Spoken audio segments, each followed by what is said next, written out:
हरिः ओम तत्सत्। श्रीमते रामचंद्राय नमः। ओम नमः परमहंसास्वादित चरणकमलचिन्मकरन्दाय भक्तजनमानसनिवासाय श्रीरामचन्द्राय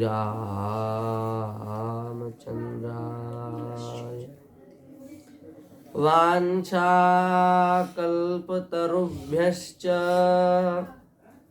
कृपासिन्धुभ्येव च पतितानां पावनेभ्यो श्रीवैष्णवेभ्यो नमो नमः। हरिशरणम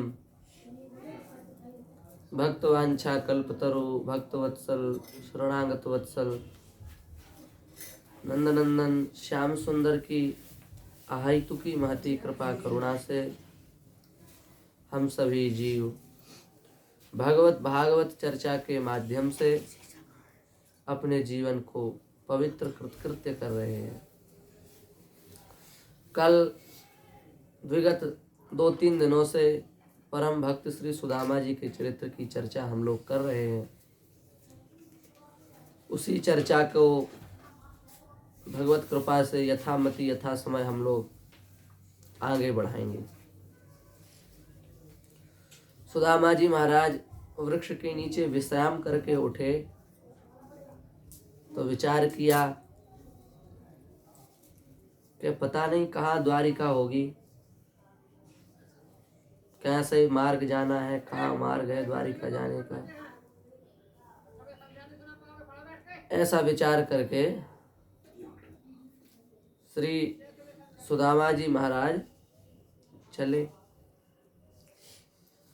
चलते चलते महाराज पूरा दिन हो गया, रात्रि हो गई। सुदामा जी महाराज रात्रि समझ करके और फिर उन्होंने विश्राम किया किसी वृक्ष के नीचे। ठाकुर जी ने विचार किया कि बेचारे ज्यादा परेशान है, ज्यादा दुखी हैं। भगवान की प्रतिज्ञा है, तेषाम अहम समुद्धरता मृत्यु संसार सागरात। अपने भक्तों के उद्धार करने की जिम्मेवारी, अपने भक्तों के उद्धार करने की प्रतिज्ञा भगवान की है। अपने भक्तों का उद्धार भगवान करते हैं। भगवान ने विचार किया, सुदामा जी मेरे परम भक्त हैं, ये दुखी हो जाएंगे तो मेरे भक्त वांछा कल्प तरुत्व में बट्टा लग जाएगा। इसलिए भगवान ने अपने संकल्प से सुदामा जी को द्वारिका में पहुंचा दिया। प्रातः काल हुआ, सुदामा जी उठे, अपने को द्वारिका में देखा। महाराज द्वारिका के ठाट बाट देख करके सुदामा जी के मन में लगा कि भैया इनके तो बड़े ठाट हैं। पूछा किसी से, कहाँ है वो, द्वारिका में आ गए आप। तो सुदामा जी विचार कर रहे हैं कि श्री कृष्णचंद्र के तो बड़े ठाट हैं, पता नहीं हमें पहचान पाए कि न पहचान पाए, अथवा हम जाकर के कहें उनके पास कि तुम्हारे मित्र तुमसे मिलने आए हैं, तो वे हम जैसे दरिद्र को मित्र स्वीकार करें कि न करें, पता नहीं। महाराज यहाँ स्पष्ट लिखा है, सुदामा जी महाराज विचार कर रहे हैं, मोह मरने को नैम है, मरो तो हरि के द्वार, कब हूँ तो हरि पूछी है, कौन मर्यो दरबार। सुदामा जी विचार कर रहे हैं कि मरना संसार का धर्म है। प्रत्येक प्राणी जो इस संसार में आया है वो जाएगा, आया है तो जाएगा। राजा रंक फकीर कोई भी हो, जाना सबको। तो महाराज हम भी एक न एक दिन तो मरेंगे ही, पर अब हम द्वारिका छोड़ करके नहीं जाएंगे। द्वारिकाधीश यदि हमें नहीं पहचानते हैं अथवा वो इकरार कर देते हैं कि तुम हमारे मित्र नहीं हो, अथवा कोई भी ऐसी द्वारपाल हमको प्रवेश करने की अनुमति नहीं देते, तो ऐसी स्थिति में भी हम अब लौटेंगे तो नहीं, द्वार पर ही पड़े पड़े मर जाएंगे। कम से कम हमारी मृत्यु की सूचना तो पहुंच जाएगी। ऐसे विचारों में खोए हुए हैं सुदामा जी। थोड़ा देर बाद एक राहगीर से पूछा, भैया क्या द्वारिकाधीश की द्वारिका यही है? हाँ यही है। द्वारिकाधीश के महल किधर हैं? बोले महाराज वो सामने जो सब महल दिखाई दे रहे हैं वो सब द्वारिकाधीश के ही महल हैं, सब द्वारिकाधीश के भवन है। अच्छा। सुदामा जी महाराज ने उसमें से एक भवन में प्रवेश किया। द्वारपाल खड़े थे। भगवान के द्वारपाल भी सामान्य नहीं हो सकते, दिव्य द्वारपाल थे महाराज। जय विजय ही द्वारपाल है। अंश रूप में जय विजय ही भगवान के यहाँ द्वारपाल बने हुए हैं। सुदामा जी महाराज ने कहा, भैया हम द्वारिकाधीश से मिलना चाहते हैं। द्वारपालों ने सुदामा जी को प्रणाम किया। प्रणाम करने के बाद में सुदामा जी से कहा, हे ब्राह्मण देवता, आप कौन हैं? आपका परिचय हम जान सकते हैं क्या? यहाँ देखो, ध्यान देने योग्य बात है। वक्ता लोग सुनाते हैं और भी कई गायक लोग भी कहते हैं। द्वारपालों ने सुदामा जी को महल के अंदर जाते हुए देखा तो कहने लगे, ए किधर जाता है? गरीबी का बुरा हाल सुदामा जी महाराज हैं, क्या क्या बना करके कहते हैं। आज चालू कर देते हैं, अरे द्वारपालो कन्हैया से कह दो कि दर पे सुदामा गरीब आ गया है, न तन पे है पगड़ी न सिर पे है, जामा तामा क्या आज पता नहीं भगवान जाने। ये सब बातें कपोल कल्पित है, सत्य नहीं है। द्वारिकाधीश के द्वारपाल क्या इतनी निकृष्ट श्रेणी के हैं कि ब्राह्मण के लिए कहें किधर जाता है? द्वारिकाधीश की महत्ता में ये बात शोभा नहीं देती। ठाकुर जी के द्वारपाल ऐसे नहीं हो सकते कि वे ब्राह्मण को प्रणाम न करें, संत को प्रणाम न करें और ये कहें कि किधर जाता है। ये भगवान के द्वारपाल के संत नहीं हो सकते। द्वारपालों ने जैसे ही सुदामा जी को देखा, प्रणाम किया। सुदामा जी ने कहा, भैया खुश रहो, प्रसन्न रहो। क्या हम द्वारिकाधीश से मिल सकते हैं? हम द्वारिकाधीश का दर्शन करने आए हैं। हम उनके मित्र हैं। बचपन में हमने एक साथ पढ़ाई की है, बड़ी घनिष्ठ मित्रता रही है। पर कहीं तुम लोग ये मत समझ लेना कि हम अपनी मित्रता का प्रमाण दे करके उनसे कुछ मांगने आए हैं। ना ना, हम तो केवल दर्शन करने आए हैं। और यदि हमारा सौभाग्य न हो दर्शन करने का प्रत्यक्ष, तो हमें झरोखे से किसी, इसको हम लोग कह सकते हैं एक प्रकार से आज की भाषा में जंगला, झरोखे से किसी झरोखे से कृष्ण का दर्शन करा दो, हम बस दर्शन करके चले जाएंगे। द्वारपालों ने कहा, नहीं भगवान, ऐसी बात नहीं है। आपके जैसे ब्राह्मण ही भगवान के मित्र हो सकते हैं। इतना त्याग, इतना वैराग्य जिसके भीतर हो, वही भगवान का मित्र हो सकता है। आप अवश्य अंदर जाइए। भगवान के यहाँ ब्राह्मणों को, संतों को रोका नहीं जाता, पर हमारी एक प्रार्थना है। सुदामा जी ने कहा, बस कहो। बोले, अभी द्वारिकाधीश ब्यारू राजभोग कर रहे हैं। दोपहर के प्रसाद को राजभोग कहा जाता है संतों की भाषा में। बालभोग, राजभोग और ब्यारू राजभोग कर रहे हैं, माने दोपहर का प्रसाद पा रहे हैं। यदि आपकी आज्ञा हो तो हम एक बार पूछ करके आ जाए, प्रसाद पा लिया कि नहीं पा लिया। सुदामा जी ने कहा, भैया जरूर जाओ, हमारा परिचय दे देना। हमारा नाम सुदामा है, हम उनके बचपन के मित्र हैं, बस इतना तुम बता दोगे वो सब समझ जाएंगे। द्वारपाल अधीर हो गया, देखो तो सही, हमारे द्वारिकाधीश कितने उदार हैं, हमारे द्वारिकाधीश के कैसे कैसे मित्र हैं। महाराज जो जिस बिरादरी का होता है उसके उसी के समकक्ष मित्र होते हैं। कोई राष्ट्रपति हो, कोई अच्छे पद पर बैठा हो और फिर उसका कोई राहगीर मित्र थोड़ी नहीं होता है, उसका मित्र तो उसी के स्तर का होता है। दूसरे देशों के राष्ट्रपति, दूसरे देशों के प्रधानमंत्री, वही उसके मित्रता के योग्य होते हैं। पर हमारे ठाकुर जी के यहाँ ऐसा नहीं है। चक्रवर्ती सम्राट होने के बाद भी ठाकुर जी के सुदामा जैसे मित्र हैं और भगवान ने उस मित्रता का निर्वाह करके दिखाया। द्वारपाल भावुक होकर के भीतर गया। ठाकुर जी ने कहा कैसे पधारे, कैसे आए। द्वारपाल ने कहा द्वारिकाधीश की जय हो, आज आपके द्वार पर एक विचित्र ब्राह्मण आए हुए हैं। विचित्र? कैसे विचित्र? महाराज बड़े विचित्र स्वरूप, बड़ा विचित्र स्वरूप है उनका। श्री नरोत्तम दास जी ने सुदामा जी का बड़ा भावपूर्ण चरित्र लिखा है। अपने पद कह लो, एक प्रकार से पद के माध्यम से उन्होंने सुदामा जी का चरित्र प्रकाशित करने का प्रयास किया है।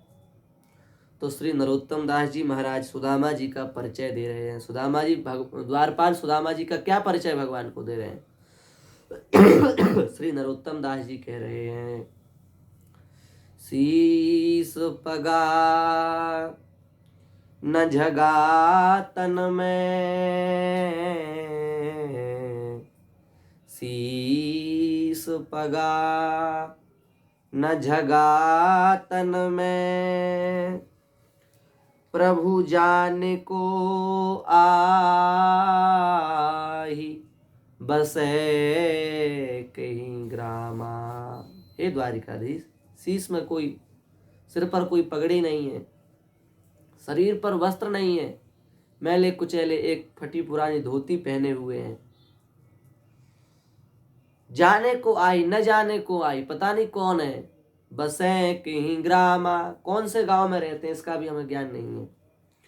धोती फटी, एक धोती पहने, वो भी फटी हुई है। सिलटी दुपटी अरूपाय उपानह की नहीं सामा। पैरों में तो महाराज लगता है कभी चप्पल खड़ाऊ पहनी ही नहीं है। पैर फटे हुए हैं, बिवाइयां पड़ी हुई हैं, पैरों से रक्त निकल रहा है। द्वार खड़ो द्विज दुर्बल देखी, रह्यो चकिसो वसुधा अभिरामा। महाराज उन्हें देख करके हम सब चकित रह गए। परंतु महाराज भले ही सुंदर वस्त्र ना हो शरीर पर, भले ही पैरों में जूतियां ना हो, भले ही सिर पर पगड़ी ना हो, पर महाराज मुख पर अद्भुत तेज है। मुख अद्भुत तेज से उनका व्याप्त हो रहा है।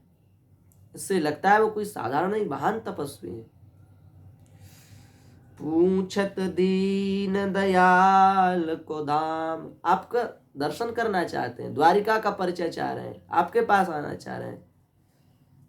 बतावत आपनो नाम सुदामा, अपना नाम सुदामा बता रहे हैं। ठाकुर जी ने कहा क्या नाम? सुदामा। अच्छा, सुदामा आए हैं, तुम उनको अंदर क्यों नहीं लाए? रोक करके उनको द्वार पर क्यों रखा? इतना कह करके महाराज ठाकुर जी सिंहासन से उतरे नहीं, उछल गए, कूद गए सिंहासन से। एक होता है उतरना, आराम से उतरे, अभ्यागत के लिए जा रहे हैं। एक होता है कूदना, कूद गए मंच से ठाकुर जी। और कूद करके न तो पैरों में भगवान ने पनहियां पहनी है, न मुकुट लगाया है, पीताम्बर भी गिर पड़ा मार्ग में ही। और अब हमारा द्वारपाल पीछे पीछे, भगवान आगे आगे, कहाँ है सुदामा, कहाँ है सुदामा, कहाँ है सुदामा। इस प्रकार से दोनों हाथ उठा करके भगवान इधर उधर चकित नेत्रों से सुदामा जी को देख रहे हैं। महाराज समस्त द्योड़ी पार करके भगवान आए और भगवान ने सुदामा जी को हृदय से लगा लिया। ये इसलिए भैया नीति प्रीति परमारथ स्वार्थ को न राम सम, इस प्रकार से गोस्वामी जी की पंक्ति है। ठाकुर जी के जैसा प्रेम का निर्वाह, ठाकुर जी के जैसा नियम का निर्वाह, ठाकुर जी के जैसा धर्म कर्म का निर्वाह संसार में ठाकुर जी के अतिरिक्त कोई नहीं कर सकता। अब महाराज यहाँ भी बड़ा विचित्र भाव है, दोनों लगे हैं गले से। अब ठाकुर जी क्या सोच रहे हैं कि देखो हम मोटे ताजे हैं, हमारा बढ़िया शरीर है, और ये बेचारे दुर्बल ब्राह्मण हैं, कहीं हमारे मिलन से इनकी हड्डियां न दर्द करने लगें, इसलिए ठाकुर जी चाह रहे हैं कि अब इन्हें छोड़ दें। उधर सुदामा जी सोच रहे हैं कि बेचारे कितने सुकुमार हैं, कितने सुकोमल अंग हैं इनके, हम इनको दबाए हैं, हमारे शरीर में हड्डियां ही हड्डियां हैं, तो हमारी हड्डियां ठाकुर जी को कहीं चुभ ना जाए, इसलिए सुदामा जी भी छोड़ना चाहते हैं। छोड़ कोई नहीं रहे, न तो सुदामा जी छोड़ रहे हैं न ठाकुर जी छोड़ रहे हैं। अपने दुख का विचार नहीं कर रहे हैं ठाकुर जी, अपने दुख का विचार न करके सुदामा जी के दुख का विचार कर रहे हैं। सुदामा जी अपने दुख का विचार न करके ठाकुर जी के दुख का विचार कर रहे हैं। जब कोई चीज चाशनी में पक जाती है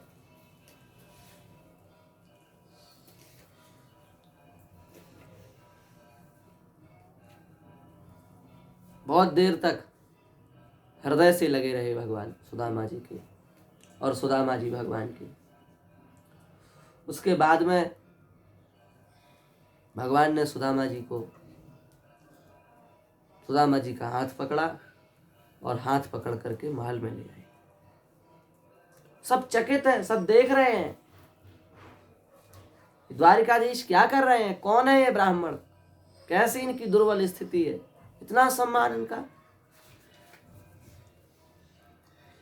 सबसे बड़े आसन पर सुदामा जी को भगवान ने बैठाया है।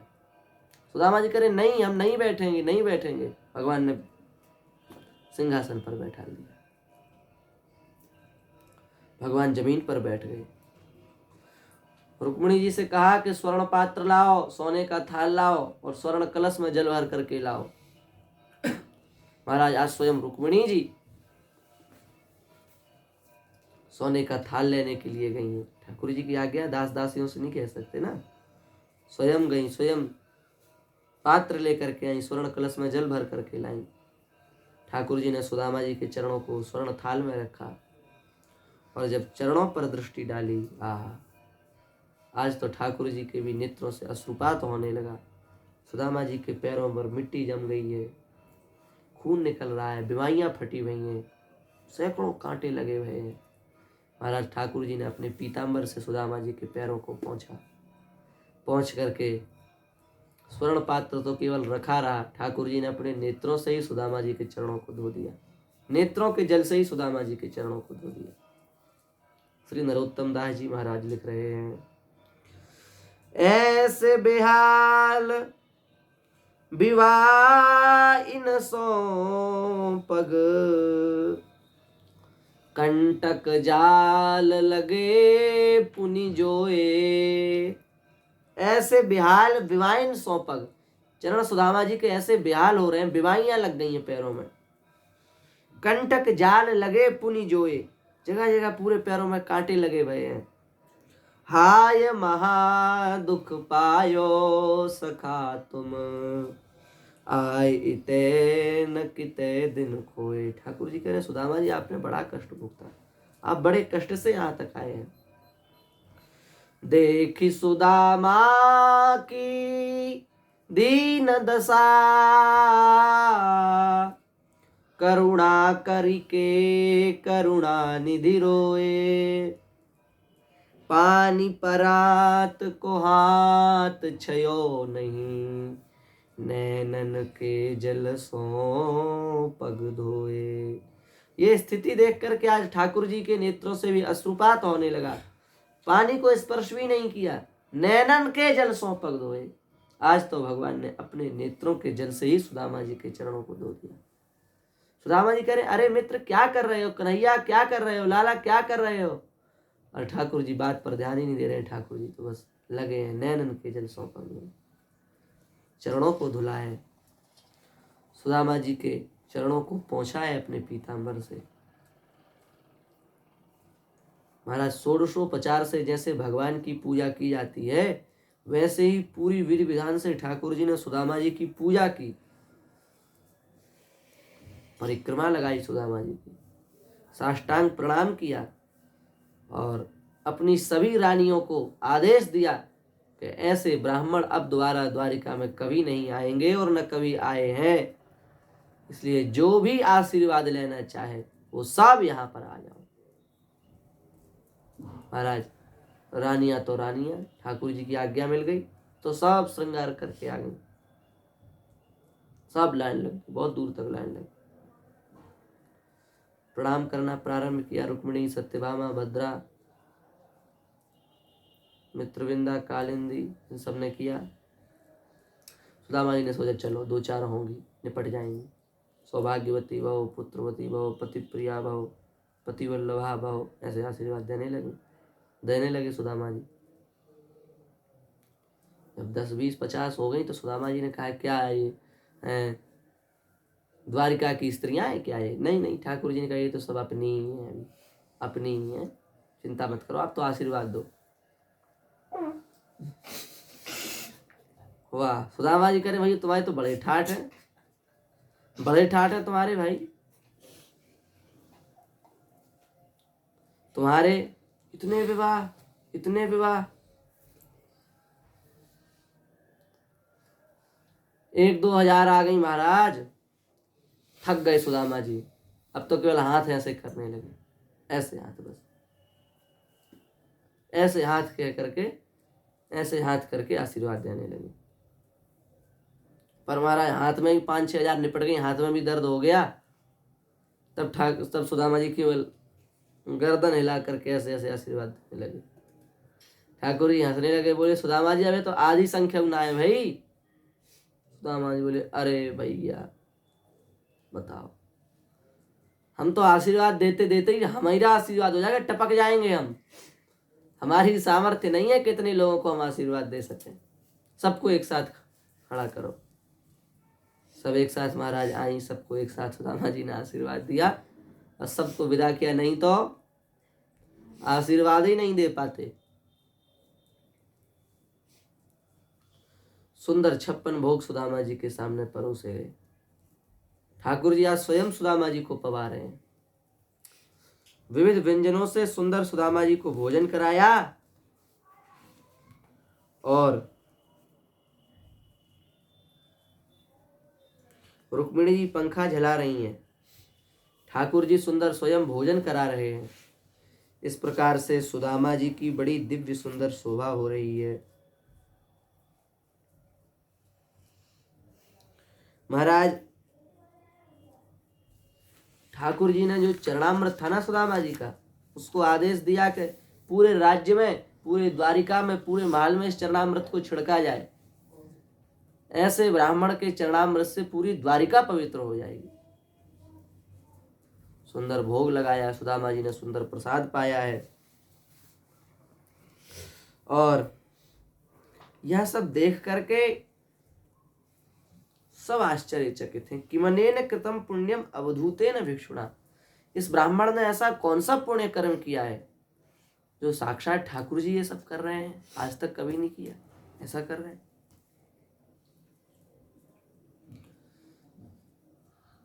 सुदामा जी ने प्रसाद पा लिया, तृप्त हो गए। ठाकुर जी ने अपने बिस्तर पर सुदामा जी को लिटाया। रुक्मिणी जी पंखा जला रही हैं, ठाकुर जी चरण दबा रहे हैं। सुदामा जी बोले अरे मित्र क्या कर रहे हो? ठाकुर जी ने कहा कि देखो मित्रता में दरार नहीं पड़नी चाहिए, तो हमें हमारे भाव में यदि तुम विघ्न डालोगे तो मित्रता फिर टूट जाएगी, इसलिए हमें हमारे हिसाब से करने दो, आप विश्राम करो। ठाकुर जी अपने कर कमलों से धीरे धीरे सुदामा जी के चरण चाप रहे हैं।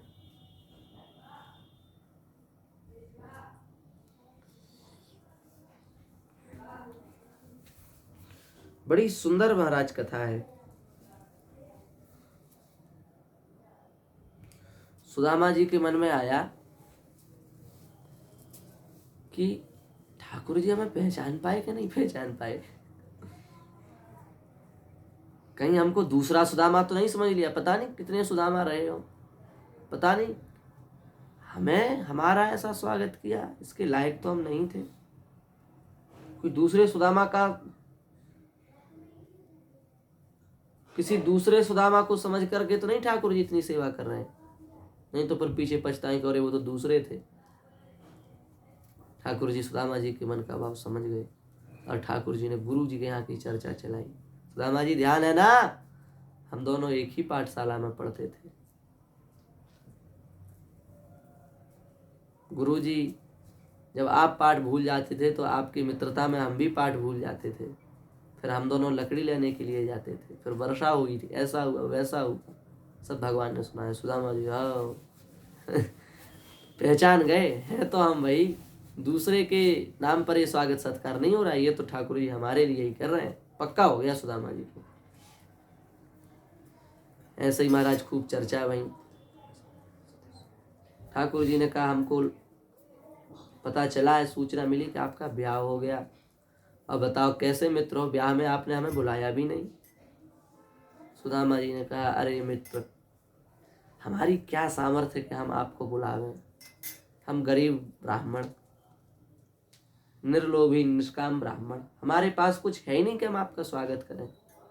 पर भैया तुम्हारे तो 16,108 ब्याह भये, तुमने एक भी ब्याह में तो बुलाया नहीं, और बुलाने की बात तो दूर रही, ब्याह के 4 बतेसा भी नहीं मिले पूरे पूरे। ठाकुर जी ने कहा अरे महाराज ब्याह की बात छोड़ो, एक भी यदि निश्चित लगन में हुआ होता तो हम जरूर सबको बुलाते, पर पूरे ब्याह ऐसे भागदौड़ करके भये हैं कि हम ही जानते हैं कैसे पूरे करे हैं। यहाँ गए सो वो ले आए, उधर गए तो एक उधर से ले आए, उधर गए तो एक इधर से, कुछ पक्का हुआ ही नहीं। लगन शोध के और मुहूर्त मिला के ब्याह भया होता तो सबको बुलाते, अचानक के सब ब्याह भये। कहीं गए तो बैलों को नथ लाए, कहीं गए तो कोई तपस्या कर रही है उसको ले आए, कहीं गए तो वो सब पति भाव से पहले ही स्वीकार कर चुकी तो उन सबको ले आए। ब्याह भय ही निश्चित समय में तो क्या बुलाए। ऐसे ही दोनों मित्रों में परस्पर आमोद प्रमोद हुआ। ठाकुर जी ने कहा सुदामा जी इधर के तो खूब अच्छे से अंग दबा देते हैं, अब उधर के और अंग दबा देते हैं। अब महाराज सुदामा जी महाराज दूसरे हाथ में उधर वाला जो भाग जो नीचे की ओर है उसी में अपनी पोटली छुपाए हुए हैं चूड़ा की। अब सुदामा जी महाराज के मन में 2 भाव आ रहे हैं, ये पोटली न दिखाएं। क्यों? कहाँ द्वारिकाधीश का ये दिव्य वैभव, कहाँ ये चूड़ा, एक भाव। दूसरा भाव कहीं ये चूड़ा खा करके ठाकुर जी के पेट में दर्द ना हो जाए, नहीं तो उन्हें कष्ट देने का पाप हमें पड़ेगा, इसलिए सुदामा जी चूड़ा दिखाना नहीं चाह रहे हैं।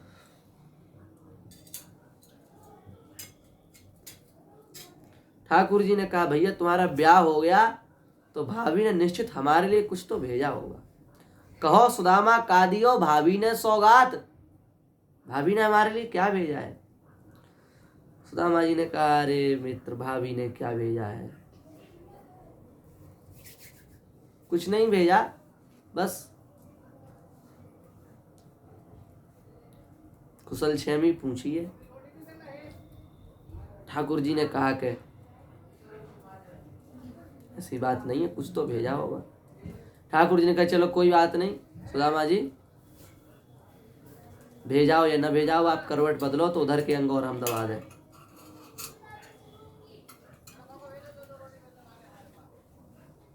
उधर के अंगों को दबा देते आप करवट बदल लो।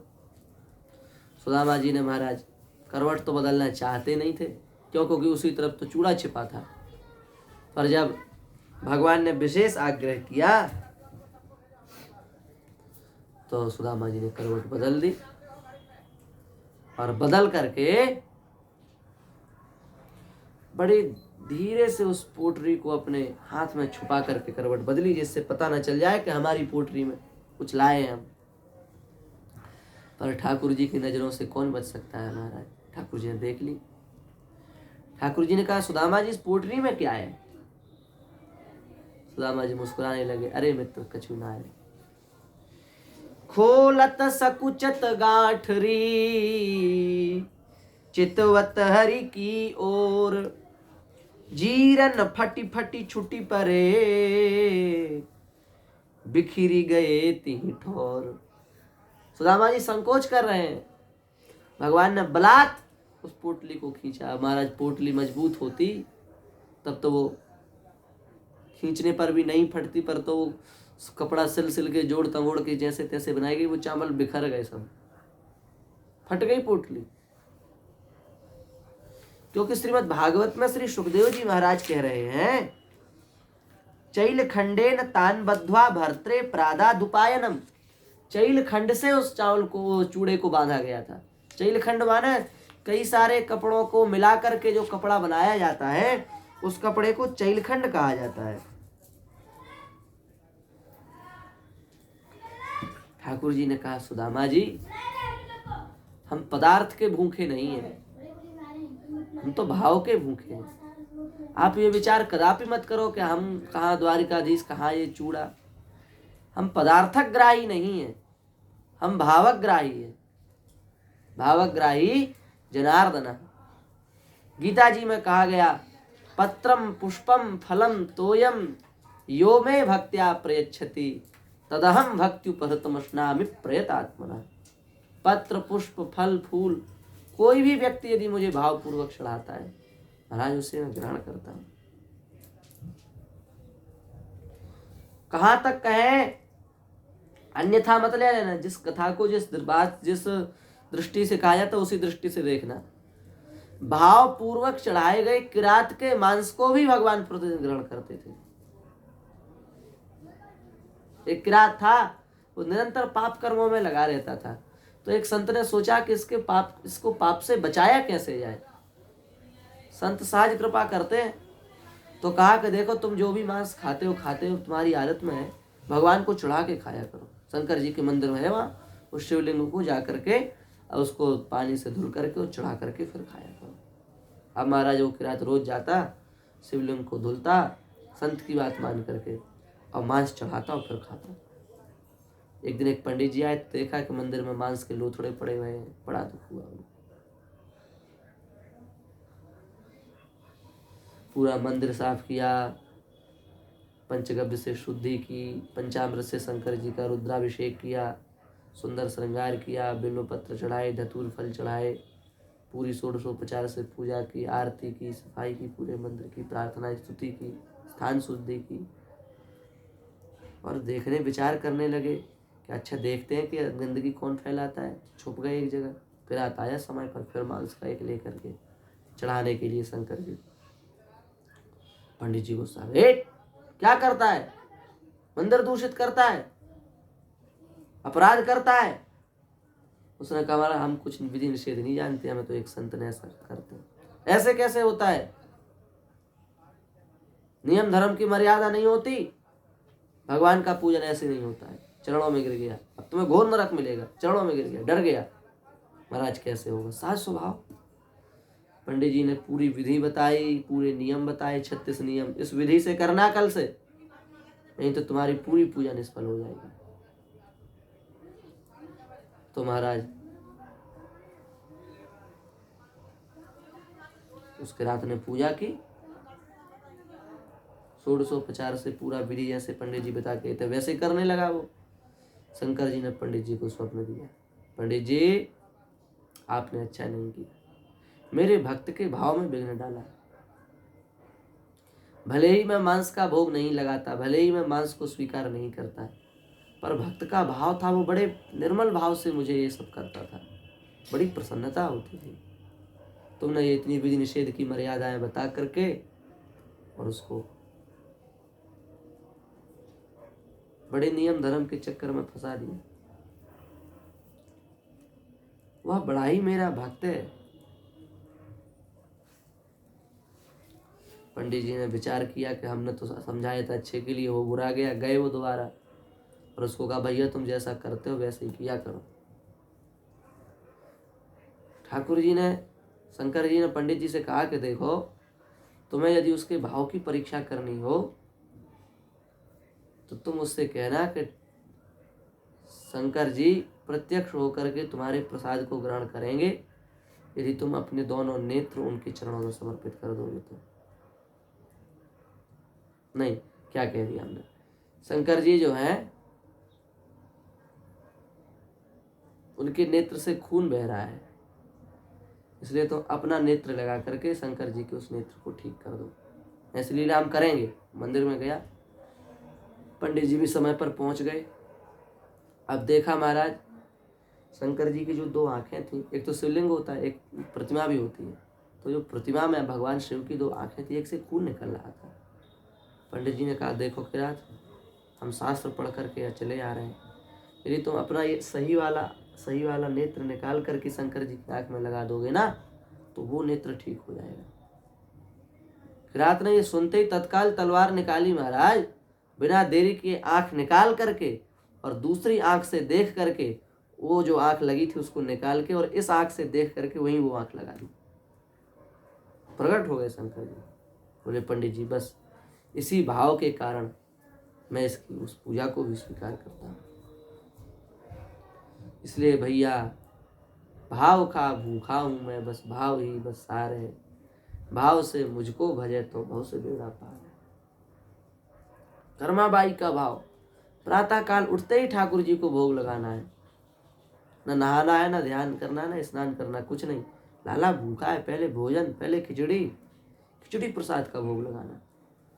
एक पंडित जी आए, उन्होंने देखा कि अरे यहाँ के तो ठाकुर जी बिना नहाए धुलाए बेचारे, सब कुछ इनको खिला दिया जाता है, अच्छा नहीं है। वो बता के गए, स्नान ध्यान करके प्रसाद लगाया करो, ऐसे नहीं लगाया जाता आपके जैसे। अब तो महाराज कर्माबाई उठती सुबह से, स्नान करती, ध्यान करती, काम काज करती, तो स्नान करती, फिर खिचड़ी प्रसाद बनाती। बड़ा दुख होता उन्हें। बताओ लाला को कितना विलम्ब हो जाता है खिलाने में। 1 बजे उठती, 2 बजे उठती, सेवा में लगती, तब जाके कहीं वो 7-8 बजे प्रसाद बना पाती। ठाकुर जी को लगा कि हमारी भक्ता बड़ी परेशान है। पंडित जी को स्वप्न दिया, पंडित जी हमें उस भक्ता के बिना नहाए वाली खिचड़ी बड़ी अच्छी लगती है, बड़ी रुचिकर लगती है, तुम जाओ और उनसे कहो कि वो वैसे ही हमें भोग लगाया करें। कर्माबाई की खिचड़ी, आपको विश्वास नहीं होगा, ठाकुर जी प्रकट होकर के पाते थे। ऐसे जैसे हम बच्चों को खिलाते हैं ना, वैसे ही कर्माबाई की खिचड़ी जगन्नाथ जी महाराज प्रकट होकर के पाते थे। 56 भोग नहीं, खिचड़ी चाहिए पहले। आज भी श्री जगन्नाथ जी को प्रतिदिन खिचड़ी का भोग लगता है कर्माबाई के नाम से। इसलिए नाभादास जी ने कहा, 56 भोग ते पहल खींच कर्मा को भावे। 56 भोग से पहले भी ठाकुर जी को कर्माबाई की खिचड़ी अच्छी लगती है। भगवान दुर्योधन के यहाँ गए, दुर्योधन ने खूब स्वागत सत्कार किया, 56 भोग बनाए, सब कुछ किया कि नहीं किया। भगवान से कहा प्रसाद पालो। भगवान ने कहा, दुर्योधन, कोई भी व्यक्ति किसी के यहाँ 2 कारणों से पाता है, एक अभाव में, दूसरा प्रभाव में। हो ही ना हमारे पास, गरीबी चल रही है, आटा घोर के पीते हैं, और कोई कह दे कि हमारे यहाँ के भोजन कर लो, तो बताओ मना करेंगे? हम जाएंगे, आराम से प्रसाद पाएंगे। अभाव में व्यक्ति खा लेता है दूसरे के यहाँ। अभाव ना हो, भगवान की कृपा से सब कुछ हो, तो प्रभाव में पा लेता है। योगी जी बैठे हैं, तुम बगल में बैठ के खा लोगे तो तुम्हारी भी फोटो आ जाएगी पेपर में। तो भूख नहीं लगी, गले तक खा के आए हैं, पर फिर भी फोटो में आने के लिए थोड़ा बहुत बैठ के नाटक करेंगे खाने का। तो या तो प्रभाव में कोई व्यक्ति खाता है, कोई अभाव में व्यक्ति खाता है। ठाकुर जी बोले, हमारे यहाँ अभाव नहीं है, लक्ष्मी जी हमारे चरणों की दासी है, अभाव है नहीं। और तुम्हारा ऐसा प्रभाव है नहीं कि हम तुम्हारे प्रभाव में आकर के भोजन करें, प्रभाव भी हमारे यहाँ चलता नहीं है। हम तो भक्त के स्वभाव के परवश होकर के उसके यहाँ पाते हैं। इसलिए भगवान दुर्योधन के 56 भोग को ठुकरा करके महाराज विदुर जी के यहाँ पहुंचे हैं। कहा कि बड़ी जोर की भूख लगी है, कछु खाए वे दो। अब कहा कि क्या दे बेचारी। विदुर जी तो गए हैं, कुछ लेकर के आए तो खिलाए, पर घर में केले पड़े हुए थे, उन्हीं को लाई। और ठाकुर जी को महाराज इतनी भावाविष्ट हो गई कि छिलके खिला दिए, केले फेंक दिए। पर भगवान ने उन्हीं केलों में वह स्वाद पाया जो स्वाद भगवान को 56, वो छिलकों में भी भगवान ने वो स्वाद पाया जो स्वाद उनको 56 भोग में प्राप्त नहीं हुआ। कहा कि तुमने तो बहुत जिमाई, तब तक विदुर जी आ गए। ए क्या करती है विदुरानी, छिलके खिला रही है? तब जाकर के कहीं महाराज चेतना आई उनको, अरे मैंने क्या किया, मैं बड़ी अभागन हूं, मैंने ये खिलाया वो खिलाया। ठाकुर जी ने कहा अब तो पेट तृप्त हो गया, अब बस। विदुर जी के चरणों में ठाकुर जी ने सिर रखा और विदुर जी के गोद में भगवान ने सिर रखा और विदुरानी जी की गोद में भगवान ने अपने चरण रखे और भगवान वहीं सो गए। और विदुरानी जी महाराज ऐसी भावावेश में आई, ऐसी भावावेश में आई कि अपना शरीर तत्काल उन्होंने त्याग दिया और त्याग करके ठाकुर जी के चरणों में समा गई। इसलिए श्रीमद् भागवत में विदुरानी जी का उल्लेख नहीं है आगे, विदुर जी का तो है, पर बस उस दिन के बाद विदुरानी परम धाम चली गई, ठाकुर जी के चरणों में ही समा गई। ये है सबसे ऊंची प्रेम सगाई, दुर्योधन की मेवा त्यागी, साग विदुर घर खाई, सबसे ऊंची प्रेम सगाई। पत्रम पुष्पम फलम तोयम यो मे भक्त्या प्रयच्छति तदहम भक्ति उपहृत मशनामि प्रयतात्मना। भगवान सुदामा जी से कह रहे हैं हम भावग्राही हैं, हम पदार्थग्राही नहीं है, रसग्राही नहीं है, रस ग्रहण नहीं करते, पदार्थ ग्रहण नहीं करते, हम भाव ग्रहण करते हैं। इसलिए एक प्रश्न है, भगवान भोजन करते हैं तो घटता क्यों नहीं है? इसका उत्तर यही है, भगवान पदार्थ पाते ही नहीं है, भगवान तो केवल भक्त का भाव ग्रहण करते हैं। वह पदार्थ तो भगवान वैष्णव की जिह्वा पर बैठ करके ग्रहण करते हैं। आप पाते नहीं हो तो फिर पाते कब हो? अरे बोले जब कोई विरक्त संत ब्राह्मण साधु श्री हरि नारायण गोविंदे का संकीर्तन करता है, बड़े भावपूर्वक संकीर्तन करता है, उसको जब बड़ी प्रसन्नता से विविध व्यंजन बना करके पवाए जाते हैं तो उस संत की जिह्वा पर बैठ करके मैं रस का अनुभव करता हूँ, तब मैं पाता हूँ, तब देखता है संत पाते घटता है कि नहीं घटता है। भगवान कहते तब घटता है प्रसाद। इसलिए भैया भगवान भावग्राही है, पदार्थग्राही नहीं है। पदार्थों का भगवान को कोई लालच लोभ नहीं है। लक्ष्मी जी स्वयं उनकी रसोई बनाती हैं, वहां कहाँ पदार्थ की चले। और भाव से पवाओ महाराज तो सूखा रूखा कुछ भी तुम निवेदित करो सब भगवान ग्रहण करेंगे, सब भगवान पालेंगे। हमने आपको कई दृष्टांत दिए।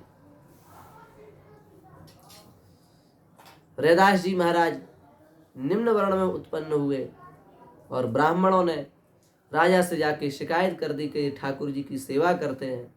रैदास जी महाराज ने कहा कि हम ठाकुर जी का तो त्याग नहीं कर सकते, यही हमारा जीवन है। राजा ने कहा कि ठीक है, तुम्हारी इतनी भक्ति यदि है ही है तो यदि एक सभा करते हैं, ठाकुर जी को बीच में रखा जाएगा, एक तरफ ब्राह्मण बैठा ले जाएंगे, एक तरफ तुम बैठ जाना, और ठाकुर जी जिसके बुलाने से चले जाए समझ लेना उसी के पास ठीक है। अब महाराज स्वस्तियाचन करते करते ब्राह्मणों के गला फट गए, सूख गए, सब सुन्न होके बैठ गए। अब रैदास जी की बारी आई, अब आप बुला लो, इनके बुलाने से तो नहीं आई, अब आप बुलाओ। रैदास जी रुदन करने लगे। रैदास जी ने कहा जो तुम तोर्यो राम मैं नहीं तोरूं, तुमसे तोरी कवन सो जोरूं। बड़ा जो तुम तोर्यो राम मैं नहीं तोर्यूं, तुमसे तोरी कवन सो जोरूं। हे ठाकुर जी आप तोड़ना चाहो तो तोड़ सकते हो नाता, आप समर्थ हैं, पर हम तो गरीब हैं, हम नाता तोड़ के आपसे कहाँ जाएंगे। डोरी आपके हाथ में, हम तो पतंग हैं, जैसा उड़ा रहे हो वैसा उड़ रहे हैं। इसलिए महाराज आपको तोड़ना हो नाता तोड़ दो, और नहीं तोड़ना हो तो आ जाओ हमारे हृदय से लग जाओ। ठाकुर जी उठे और रैदास जी के हृदय से लग गए। और सब ब्राह्मण आग फाड़ फाड़ के देखने लगे। ये भगवान पदार्थग्राही नहीं, भावग्राही, क्रिया प्रधान नहीं, भाव प्रधान है ठाकुर जी। इसलिए सुदामा जी आप चिंता मत करो, हम तो भाव को ग्रहण करते हैं। और ऐसा कह करके महाराज सुदाम भगवान ने एक मुट्ठी चूड़ा उठाया और भगवान ने ग्रहण कर लिया। बड़ा सुंदर वर्णन किया है, लिखा है एक मुट्ठी हरि भैर लई लीनी मुख में डारी, चवत चबाव करन लगे चतुरानंद त्रिपुरारी। ब्रह्मासन डोल गई, इंद्रासन डोल गई, महाराज वो पूरी संपदा भगवान ने सुदामा जी को प्रदान कर दी। श्रीमद् भागवत में लिखा है, इत्थम विचिन्त्य वसना चीरबद्धान विजन्मनः स्वयं जहार किमिदम इति पृथक तंडुलान एवं मुष्टिम सकृत दग्ध्वा द्वितीयां जग्धुमाददे तावत् श्रीर जगृहे हस्तम तत्परा परमेष्ठिना। ये विशेष बात है। दूसरी मुट्ठी जैसे ही भगवान ने पाने के लिए ली, रुक्मिणी जी ने हाथ पकड़ लिया। रुक्मिणी जी ने हाथ क्यों पकड़ा? आजकल के तो तथाकथित वक्ताओं का भाव ये है, वो कहते हैं, उनका भाव भी सुना देते हैं। कही रुक्मिणी कान में यह धो कौन मिलाप, करत सुधा मही आप सो होत सुदामा आप। ये कहते हैं महाराज। अरे जब आप तीनों लोगों की संपत्ति इन्हें प्रदान कर दोगे तो खुद कहाँ रहोगे? अपने लिए भी तो कुछ बचा लो। ये तो बन जाएंगे द्वारिकाधीश, आप जो द्वारिकाधीश हो वो सुदामा बने डोलोगे फिर। ऐसा भाव आया रुक्मिणी जी के हृदय में और रुक्मिणी जी ने हाथ पकड़ लिया। पर यह बात गलत है, ठीक नहीं है। क्यों ठीक नहीं है? भैया जिनके संकल्प से हजारों ब्रह्मांड पलट जाते हैं और जिनके संकल्प से हजारों ब्रह्मांडों की रचना हो जाती है, जिनके विषय में गोस्वामी जी ने कहा रोम रोम प्रति लागे कोटि कोटि ब्रह्मांड, जिनके रोए में करोड़ों करोड़ों ब्रह्मांड रहते हैं, क्या वे भगवान तीनों लोगों की संपत्ति देकर के भिखारी हो जाते? स्वयं इतने गरीब हैं। अरे भैया भगवान के विषय में क्या कहा गोस्वामी जी ने, जो संपत्ति शिव रावण ही दीन दिए दसमाथ, सो संपदा विभीषण ही सकुच दिए रघुनाथ। 10 सिर थे रावण के, एक एक सिर काट करके रावण ने शंकर जी की उपासना की, तब शंकर जी ने उसको लंका जैसा महाराज अद्भुत नगर प्रदान किया। अपार संपत्ति शंकर जी ने प्रदान की रावण को। कब? जब उसने 10 सिर काट के दिए तब। और महाराज वही संपूर्ण संपदा श्री रघुनाथ जी ने विभीषण जी को प्रदान कर दी। क्या करने से? केवल प्रणाम करने से।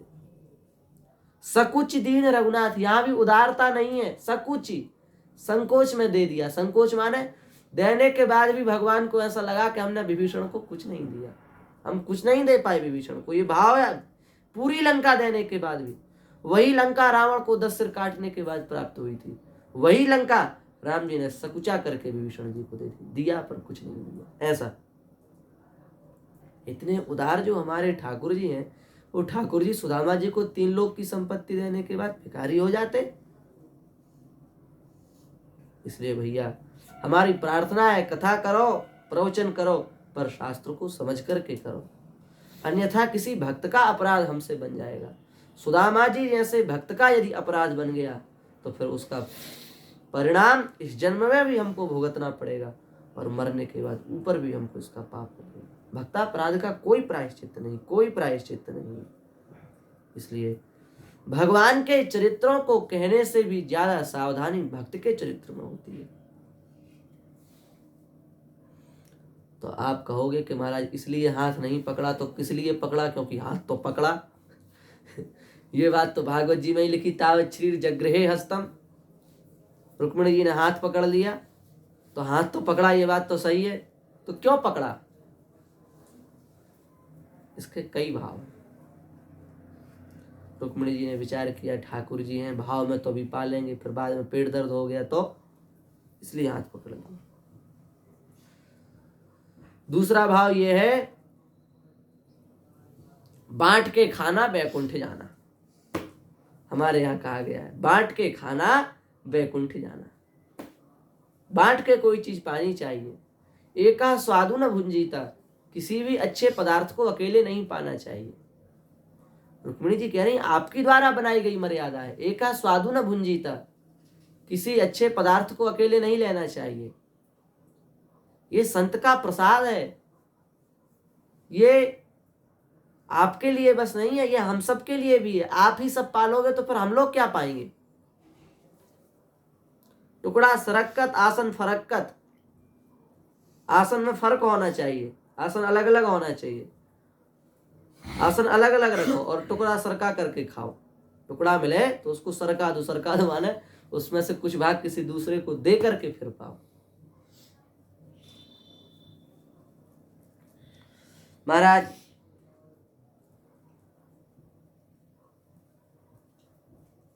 दो फकीर थे, दोनों मित्र थे। समय का फेर, नदी में भी दो पत्ते आपस में मिलते हैं, फिर प्रवाह में अलग अलग बह के चले जाते हैं। ऐसी संसार रूपी नदी, इसमें भी लोग मिलते रहते हैं, फिर अलग होते जाते हैं, है कि नहीं। तो महाराज वो दोनों फकीर पहले साथ में थे, फिर अलग हो गए, फिर एक दिन मिले। तो पहले फकीर ने दूसरे फकीर से कहा, मित्र कैसी कटती है तुम्हारी, कैसी गुजरती है, कैसी बीतती है। अरे बोले महाराज क्या बताएं, खारी रोटी धौरी दार खूब आनंद आ रहे हैं। खारी रोटी मैंने समझते हो, साधुओं की भाषा में सत मालपुआ को बढ़िया घी से सेंका गया हो महाराज, खोई खोआ का हो, चाशनी में पागा गया, उसको कारी रोटी कहते हैं। और धौरीदार माने बढ़िया अधौटा दूध की खीर पंचमेवा की, वो धौरीदार है। खूब चकाचक चल रहा है, खूब ऐसे खाता हूँ काजू बादाम और सोता हूँ, ऐसे मेरी कट रही है। तुम बता तेरी कैसी कट रही है। वो दूसरा बोला कि तुम जो करते हो वो तो कुत्ता भी कर लेता है, पेट पालना और सो जाना ये तो कुत्ता भी कर लेता है कहीं ना कहीं से, तुम क्या करता है। तो वो बोला कि परमात्मा की कृपा से मुझे एक टुकड़ा भी यदि प्राप्त होता है तो एक टुकड़े को भी मैं अकेले नहीं खाता, सरका करके खाता हूं, ऐसे मेरी बीतती है। अकेले जो खाए वो तो महाराज कुत्ता है, कुत्ता भौंकता है दूसरा आ जाए उसके खाने में, अकेला खाता है। इसलिए बांट के खाना वैकुंठ जाना, सीधी सी कहावत है, बांट के खाओ वैकुंठ जाओ। एक फकीर था, उसका नियम था कि वो किसी को कुछ ना कुछ बांट के ही खाता था। ठाकुर जी की कृपा से उसको कुछ भी मिल जाए तो वो बांट के ही पाता था, उसमें से कुछ ना कुछ किसी को दे के, कभी नहीं अकेले पाना। ठाकुर जी ने कहा एक बार इसके व्रत की परीक्षा तो ली जाए।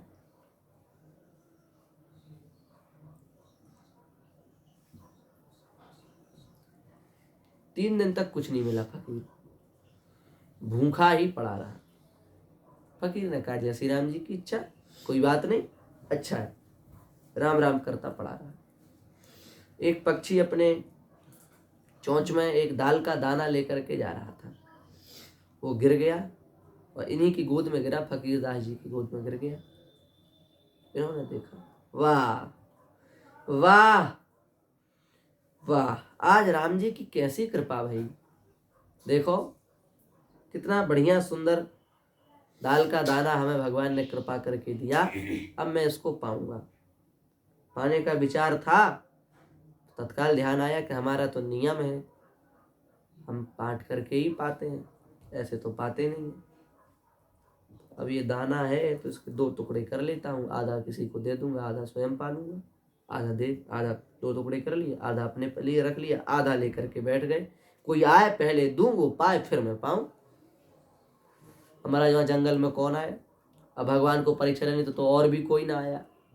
सुबह से शाम हो गई, पाया नहीं बंदे ने। फकीर था, साधारण नहीं था। महाराज शाम हुई तो और तो कोई आया नहीं, ठाकुर जी एक दूसरे फकीर के रूप में आ गए। बोले महाराज कैसे पड़े हो। अरे बढ़िया आए आप, आज ऐसे ऐसे हमें भगवान की कृपा से 3 दिन बाद ये प्राप्त हुआ है, तो हम चाह रहे हैं कि इसमें से आपको आधा दे करके फिर पाएं, जिससे हमारा नियम पूर्ण हो जाए।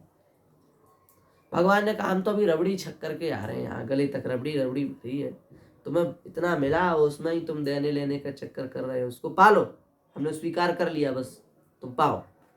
उसने कहा नहीं महाराज, यदि हमें पवाना है तो आपको पाना पड़ेगा। साधु ने कहा जब ऐसी ही बात है तो दो। और जैसे ही महाराज उसने अपने हाथ से ठाकुर जी के वो साधु रूपी भगवान के हाथ पर जैसे ही वो आधा दाना रखा और वो साधु तो गायब हो गया। चतुर्भुज स्वरूप में ठाकुर जी प्रकट हुए जंगल में। जंगल में मंगल हो गया। 56 भोग ठाकुर जी पधरा करके सामने खड़े हैं। लक्ष्मी जी प्रकट हो गई। लक्ष्मी जी ने आसन बिछाई है, अपने हाथों से सुंदर प्रसाद परोसा है और ठाकुर जी अपने हाथों से उस फकीर को पवा रहे हैं। ये है छोटा सा भी नियम हम यदि नियम लें तो हमने कहा था ना कभी जरूर वह अनुभव में आ जाता है। इनका छोटा सा नियम है, बांट के खाएंगे तो देखो उस छोटे से नियम से केवल इनको ठाकुर जी की प्राप्ति होगी। बस रुक्मिणी जी के मन में यही भाव है, हे नाथ आप ये पा रहे हैं पर अकेले पा रहे हैं, संत का प्रसाद है, ये तो हम सबको भी मिलना चाहिए, आपके द्वारा बनाई गई मर्यादा है। इसलिए रुक्मिणी जी ने हाथ पकड़ा। इसलिए नहीं पकड़ा कि तुम दूसरी मुट्ठी में दूसरा लोग, तीसरी मुट्ठी में तीसरा लोग दे दोगे तो खुद सुदामा हो जाओगे, कहाँ रहोगे, हम कहाँ जाएंगे, इसलिए नहीं पकड़ा। महाराज भाव समझे।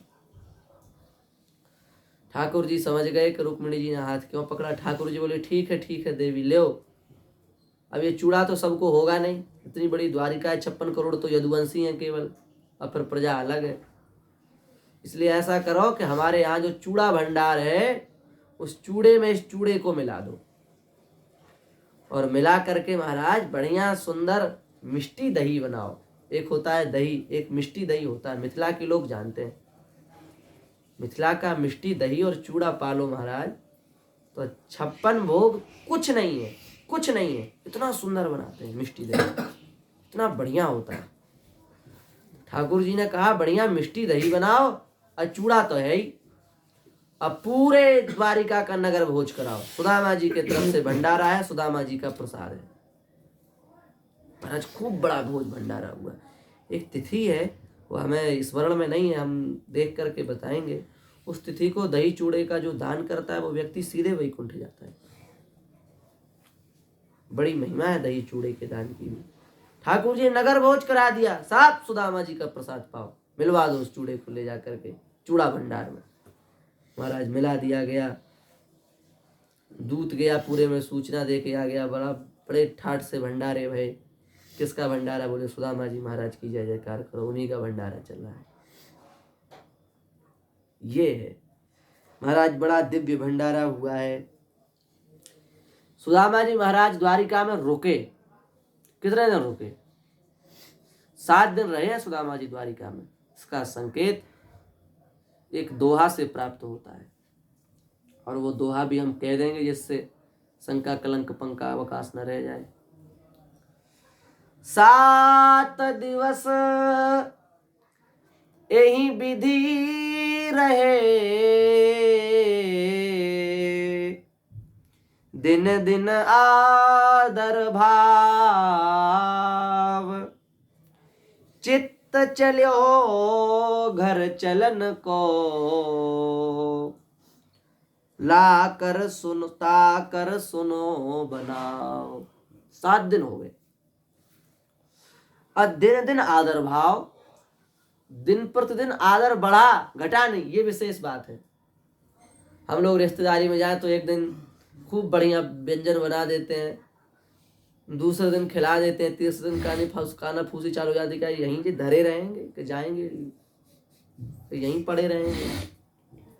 जाने जाने का प्लान नहीं है क्या इनका? यहीं खटिया डलेगी क्या इनकी? चलो कोई बात नहीं, पक्की छाती करके तीसरे दिन भी खिला दिया, चौथे दिन भी खिला दिया,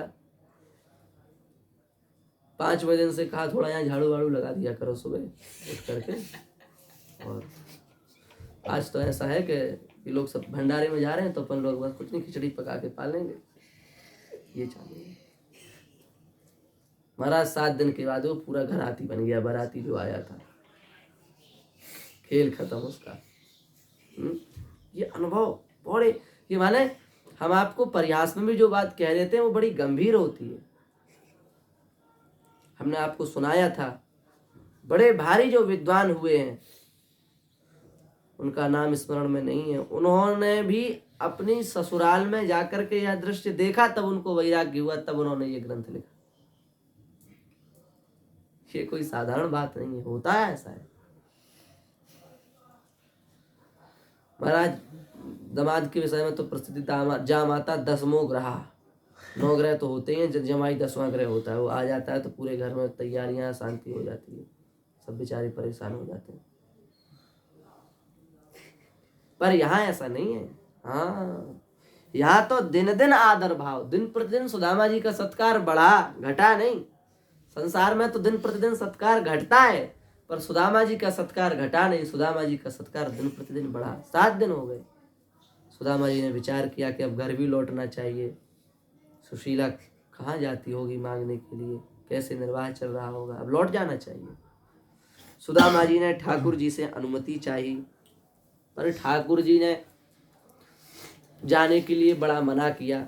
अरे मित्र रहो, इतने दिन बाद आए हो, भूले बिसरे बड़े दिनों बाद तो तुम आए, अब अभी सुख मिल ही नहीं पाया कि जाने भी लगे, रहो यहीं। पर जब सुदामा जी ने संपूर्ण स्थिति का निवेदन किया तो ठाकुर जी ने सुदामा जी को अनुमति दी। सुदामा जी को कुछ दिया नहीं, कुछ नहीं दिया सुदामा जी को, ऐसे ही भेज दिया। क्यों नहीं दिया सुदामा जी को? इसका कारण जानते हो? इसका कारण ये है कि ठाकुर जी ने विचार किया,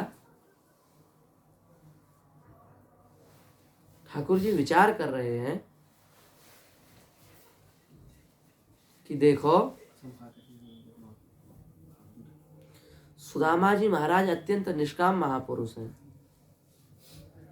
और ये निष्काम भाव से ही मेरे पास आए हैं। यदि मैं इन्हें कुछ दूंगा तो संसार के लोग यही समझेंगे कि सुदामा जी ठाकुर जी के पास मांगने गए थे, इसलिए तो ठाकुर जी ने दिया, ये सोचेंगे संसार के जीव। इसलिए कहीं सुदामा जी की निष्कामता में कलंक न लग जाए, अतएव ठाकुर जी ने सुदामा जी को कुछ नहीं दिया। समझ रहे हो भाव को?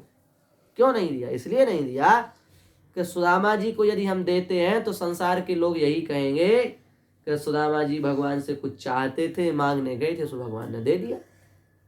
इसलिए भगवान ने सुदामा जी को कुछ नहीं दिया।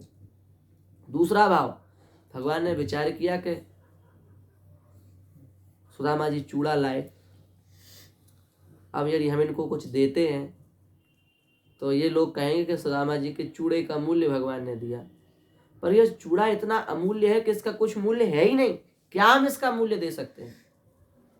ये चूड़ा पूरी द्वारिका भी देने के बाद इस चूड़े के मूल्य से हम ऋण नहीं हो सकते, इसलिए भगवान ने कुछ नहीं दिया।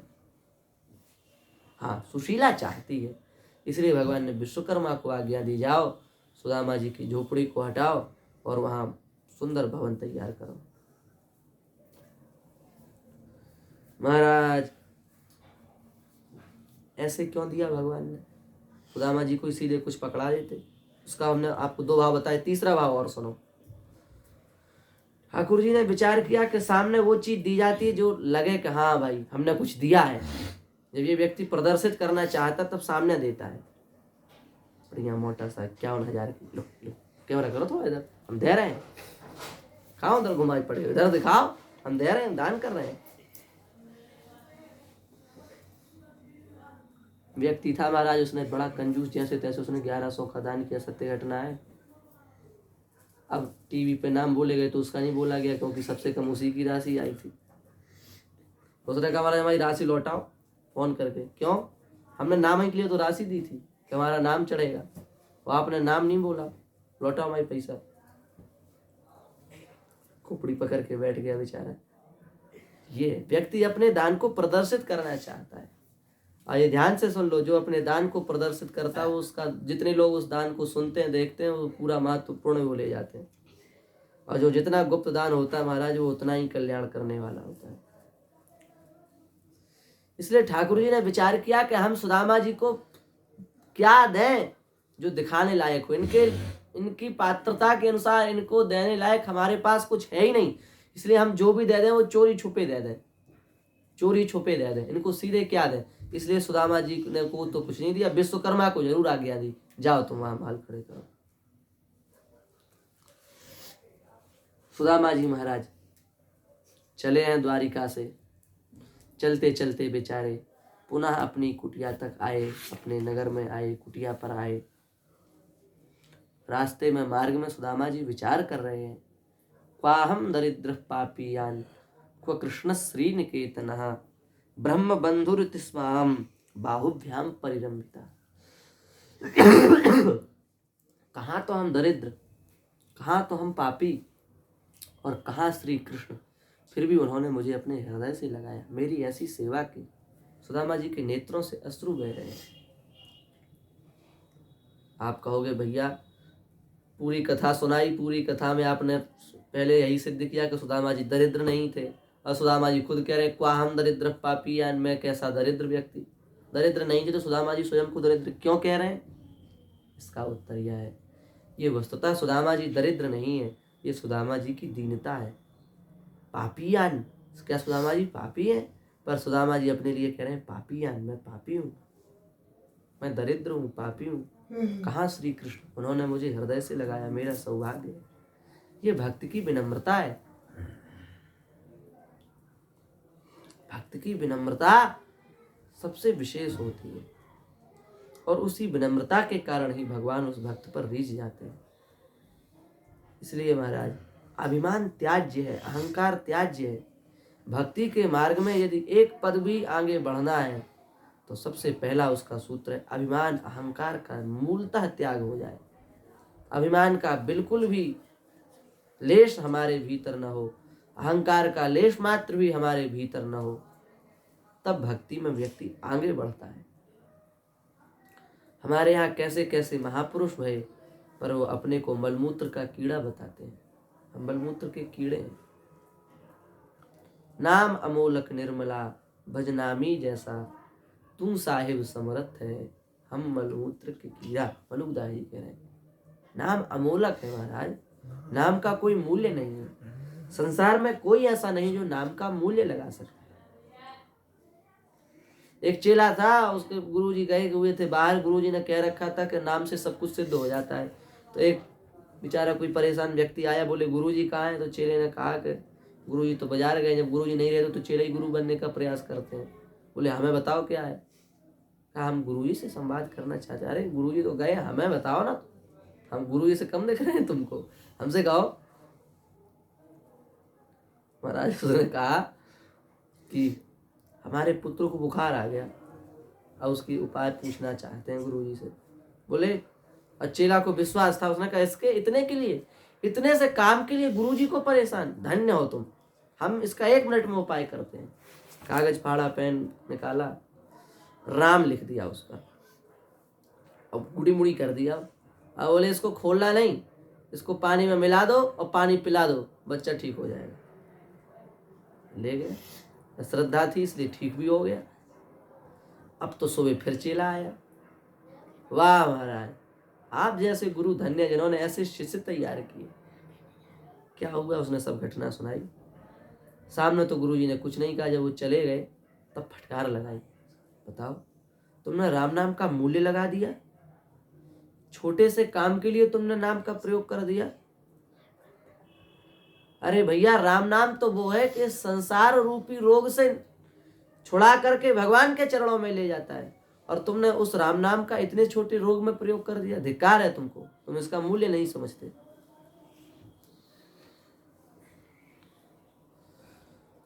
33 करोड़ 33 लाख 33 हजार, अब क्या कहें, 333 इतने अक्षर रामचरितमानस में लिखे गए थे वाल्मीकि जी महर्षि जी के द्वारा। कितने? 33 करोड़ 33 लाख 33 हजार 33,333 सबरे अक्षर बट गए। कुछ ब्रह्मलोक में चले गए, कुछ देवलोक में चले गए, कुछ यहाँ भी आ गए 24,000 श्लोकों के रूप में, कुछ कहीं कुछ कहीं। शंकर जी ने कहा, शंकर जी बांटने वाले थे, शंकर जी ने सब बांट दिया, केवल 2 अक्षर बचे। कौन बचे?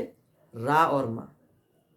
शंकर जी ने इसको अपने हृदय में रख लिया। बस सबका सार केवल राम नाम है भैया, राम नाम का आश्रय लो। इसलिए भगवान नाम का कोई मूल्य नहीं है, अमूल्य है। इसलिए मलुकदास जी कह रहे नाम अमोलक निर्मला। नाम तो अमोलक है, भज नामी जैसा। नामी जैसा माने नामी की जैसी महिमा है वैसे उससे भी कई गुना अधिक नाम की महिमा है।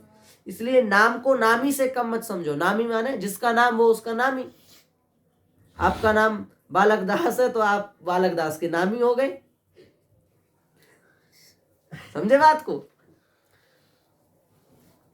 तो जो जिसका नाम है वो उसका नाम ही हो गया। ऐसे ही गोपाल नाम भगवान का है तो भगवान नाम ही हो गए, गोपाल वो नाम हो गया।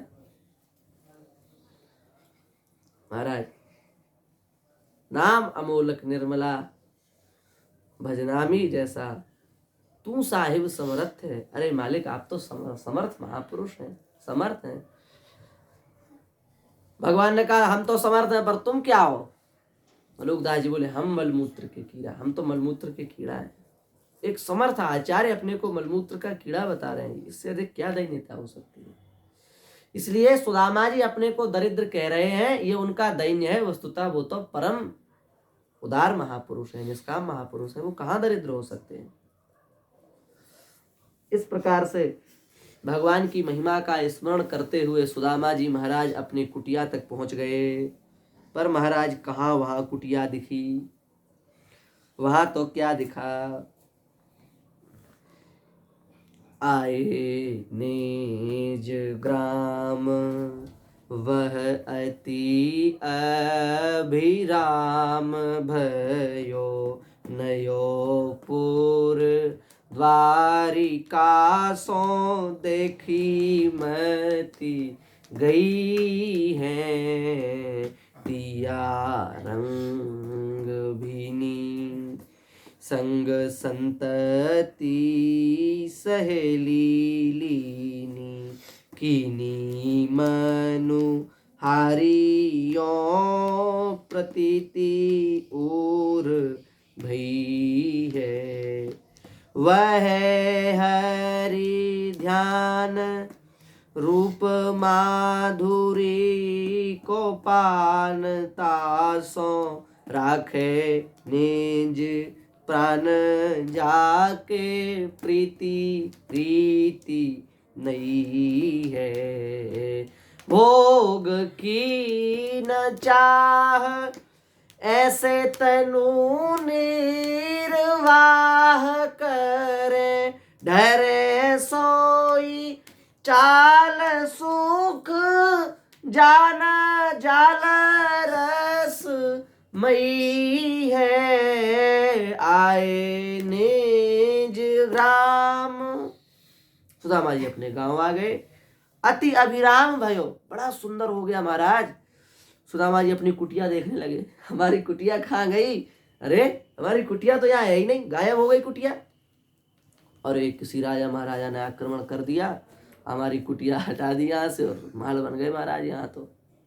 सुदामा मंदिर देख डरे, मंदिर देख करके सुदामा जी डर गए, हमारी कुटिया कहाँ गई? यहाँ तो रही मेरी ठाकुर सेवा कंचन महल खड़े सुदामा मंदिर देख डरे। कहाँ हम आ गए? सुशीला जी को उलाहना देने लगे। हमने कहा था इससे कि मत भेज हमको, जाओ तुम एक बार हो करके आओ, एक बार हो करके आओ। हो आए, अब हमारी कुटिया ही गायब हो गई। सुदामा जी को अपनी कुटिया की बड़ी याद आ रही है, हमारी कुटिया कहाँ गायब हो गई, हमारी कुटिया कहाँ गायब हो गई।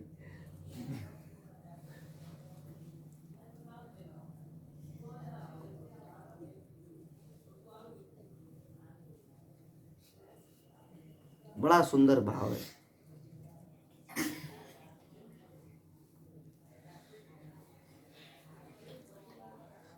सुदामा जी तो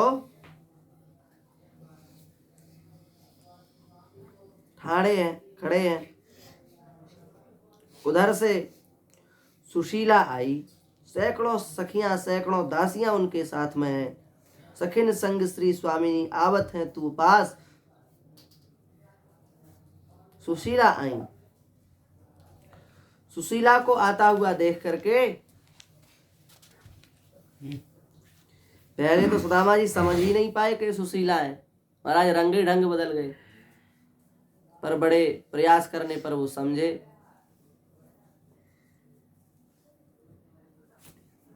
सुशीला जी से पूछ रहे हैं सुदामा जी आप कौन है। सुशीला जी कह रही हैं देखा ऐसे मगन भाई अपने मित्र के यहाँ कि हम ही भूल गए कि सुशीला कौन है। अरे महाराज हम आपके वही चरण सेविका सुशीला हैं। अरे सुशीला तू सुशीला है, तेरे तो दो दो चुटीला है गए, तो सुशीला लग ही ना रही है। मैं तो नार निहारिये सुधी सवारिये कंत प्रभुता सुंदर तादई अद्भुत श्री भगवंत। प्रसन्न हो गए सुदामा जी, पर तत्क्षण दुखी हो गए। ध्यान देने की बात है, प्रसन्न हुए फिर दुखी हुए। ठाकुर जी कितने उदार हैं, दयालु हैं, करुणामय हैं, ऐसा सुन करके प्रसन्न हो गए। फिर दूसरी बात मन में ये आई कि हम तो भगवान के दास हैं, भगवान के दासों का संसार के भोगों से क्या प्रयोजन, क्या काम है। ये संसार के भोग तो भजन से विमुख करने के लिए बने हैं। इसलिए यदि हम इन भोगों में उलझ जाएंगे तो हम भी भगवान के भजन से विमुख हो जाएंगे। गोस्वामी जी ने कहा है सुख संपत्ति परिवार बढ़ाई सब परिहरि करी हो सेवकाई। ये सुख, ये संपत्ति, ये परिवार, ये बड़ाई, ये सब भगवान के भजन से विमुख करते हैं। ए सब राम भगति के बाधक काई संत तव पद अवराधक। आपके चरणों के जो संग करने वाले महापुरुष हैं वे कहते हैं ये सब तो भजन में विघ्न डालने के लिए है। इसलिए सुदामा जी तत्काल दुखी हो गए। हमें इन भोगों की कोई स्पृहा नहीं है, कोई चाह नहीं है। रमा विलास राम अनुरागी तजत बमन इव नर बड़भागी। जो भगवान के भक्त होते हैं वो संसार के भोगों को बमन के समान त्याग देते हैं, विष के समान त्याग देते हैं। पर भगवान ने मुझे यही दे दिए।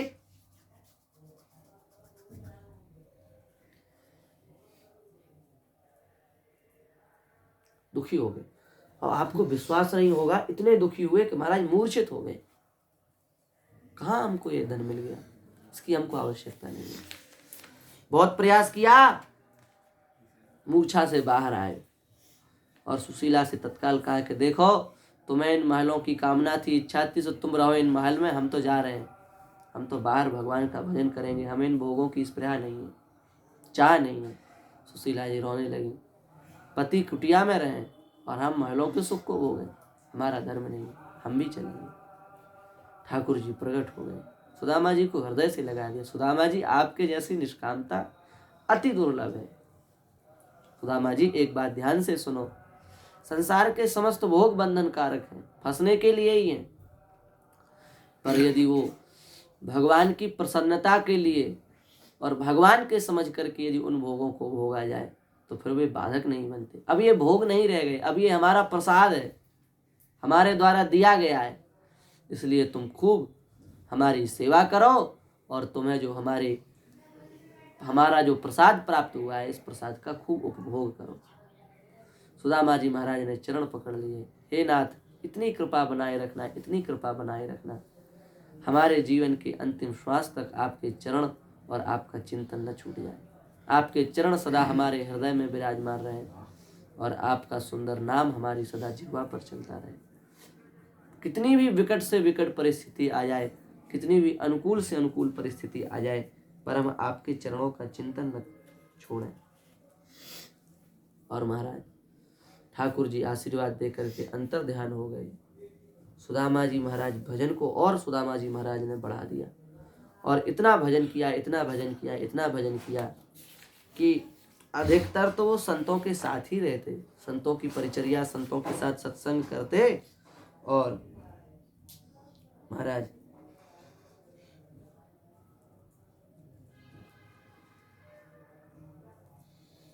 उनकी अविद्या की गांठ कट गई और थोड़े ही समय में उन्होंने भगवान के धाम को परिवार सहित प्राप्त किया। ये विशेषता है, संपूर्ण परिवार भगवत धाम चला गया।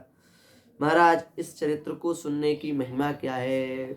सुखदेव जी महाराज कह रहे हैं एतद्ब्रह्मण्य देवस्य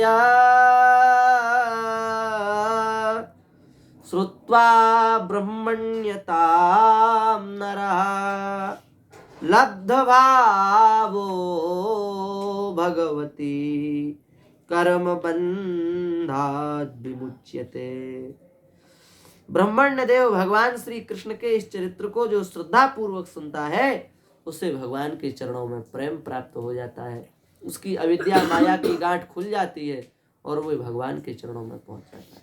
बोलिए श्री सुदामा जी महाराज की जय। रुक जाओ, अब यहाँ एक बात है, ध्यान देने योग्य बात यह है कि सुदामा जी के चरित्र से हमें क्या शिक्षा लेनी चाहिए। सुदामा जी के चरित्र से सबसे पहली बात, ब्राह्मण को कितना निष्काम होना चाहिए। दूसरी बात यह कि कभी कितनी भी विकट विकराल परिस्थिति आ जाए पर किसी के सामने हाथ नहीं फैलाने चाहिए। और तीसरी बात यह, भगवान की कृपा से कितनी भी धन संपत्ति प्राप्त हो जाए पर अंतिम श्वास तक भगवान का चिंतन करते रहना चाहिए। जीव को धन प्राप्त हो जाता है, तुम्हारा धन में ऐसा मतवाला हो जाता है कि वो भगवान को तो भूल ही जाता है। पहले कहता है हे भगवान हमारा ये काम हो जाएगा, बेटी की शादी हो जाएगी, जो बेटा कछु पढ़ लिख जाएगा गधा है रहे, जब ये आदमी बन जाएगा ब्याह शादी हो जाएंगी तब हम सब छोड़ के आपको भजन करेंगे। ठाकुर जी सब कुछ पूरा करा देते हैं, सब कुछ ब्याह शादी भी करा देते हैं, बेटा को भी पढ़ा लिखा देते हैं, उसकी भी नौकरी लग जाती है, उसके भी विवाह हो जाते हैं, उसके भी महाराज नाती पोता हो जाते हैं, और तब भी यहाँ चैन नहीं है। खूब धन संपत्ति हो गई, खूब धन समृद्धि हो गई, अब भगवान भूल गए। अब कहाँ भगवान याद रहे, अब भगवान भूल गए। जब कुछ नहीं था तब भगवान याद आ रहे थे, अब सब कुछ हो गया तो भगवान भूल गए। ऐसा नहीं, किसी भी परिस्थिति में कितना भी धन समृद्धि प्राप्त हो जाए पर जीवन की अंतिम श्वास तक भगवान का हमें अनुभव हो, भगवान की स्मृति हो, भगवान का अखंड चिंतन बना रहे। बस भगवान से हम यही प्रार्थना करें, अब प्रभु कृपा करो यही भांति, सब तज भजन करो दिन राति। हे ठाकुर जी आप ऐसी कृपा करो कि अब हम सब कुछ छोड़ करके केवल आपके चरणों का दिन रात भजन करें, केवल आपकी ही कथा सुने, केवल आपके ही संग प्राप्त, और जिन्होंने आपको प्राप्त कर लिया है ऐसे महापुरुषों का संग ही हमें प्राप्त हो, उन्हीं से हमारी मैत्री हो और दिन प्रतिदिन हमारा भजन बढ़े। हे नाथ आप जितना दंड चाहो इस जन्म में दे सकते हो, पर हमारी प्रार्थना है अब हमारा दोबारा जन्म न हो, क्योंकि ये संसार में आना बार बार जाना ये बड़ा कष्टप्रद है। इसलिए हमारे जितने भी प्रारब्ध बचे हों वो सब हम इसी जन्म में भोगने के लिए तैयार हैं। जितने बड़ी से बड़े कष्ट हो पीड़ा हो आप हमें सब दो, और ऐसी कृपा करो कि उन कष्टों में भी हम आपका स्मरण करें और फिर मरणोपरांत आपके धाम को प्राप्त हो। हे नाथ अब हम दोबारा जन्म नहीं चाहते, पुनरपि जननम पुनरपि मरणम पुनरपि जननी जठरे शयनम, ये कब तक करेंगे, कब तक आएंगे, कब तक जाएंगे। ये आवागमन का चक्र अब मुक्त हो जाए और हम आपके निर्मल धाम को प्राप्त हों, ऐसी आपसे प्रार्थना है, ऐसी आपसे अभ्यर्थना है। इसी प्रकार से ठाकुर जी के चरणों में प्रणाम करते भये, प्रार्थना करते भये, हम सब ठाकुर जी के चरणों में, श्री सुदामा जी महाराज के चरणों में दंडवत प्रणाम करते भये हम अपनी वाणी को विराम देते हैं। श्री वृंदावन बिहारी लाल की जय।